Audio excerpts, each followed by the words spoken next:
ପ୍ରିୟ ଆତ୍ମନ ସପ୍ରେମ ଜୟଜୀ।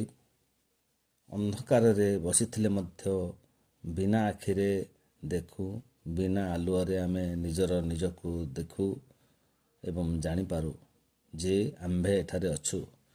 ବିନା ଆଖି ଓ ବିନା ଆଲୁଅରେ ଆମ୍ଭେ ଜାଣୁ ଯେ ଆମ୍ଭେ କେଉଁଠି ଅଛୁ। ବିନା ଆଖିରେ ଆମ୍ଭେ ଦେଖିଥାଉଁ, ଜାଣୁଥାଉଁ ଯେ ଆମର ମୁଠା ବନ୍ଦ ଅଛି ବା ଖୋଲା ଅଛି।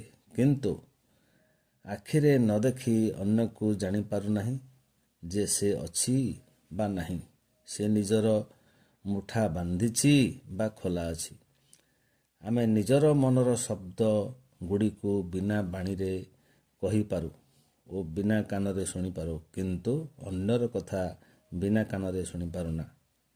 ଆମେ ନିଜର ପେଟର ଭୋକକୁ ବିନା କୌଣସି ଇନ୍ଦ୍ରିୟରେ ପ୍ରତ୍ୟକ୍ଷ କରିପାରୁ, ଅନ୍ୟର ଭୋକକୁ ପ୍ରତ୍ୟକ୍ଷ କରିପାରୁନା, ଜାଣିପାରୁନା। ଅତଃ ଏହା ସିଦ୍ଧ ଅଟେ ଯେ ଇନ୍ଦ୍ରିୟମାନଙ୍କର ବିନା ଯଦି ଆମେ କାହାର ପ୍ରତ୍ୟକ୍ଷ କରିପାରୁ, ତେବେ ତାହା ନିଜର ନିଜେ ଅଟେ। ଆପଣାର ନିଜର ନିଜେ ଓ ନିଜର ମୁଁ ଅଟେ, ଅନ୍ୟ କେହି ନୁହନ୍ତି। ତାହା ହିଁ ଆତ୍ମା ଏବଂ ତାହା ହିଁ ଈଶ୍ୱର। ସପ୍ରେମ ଜୟଜୀ।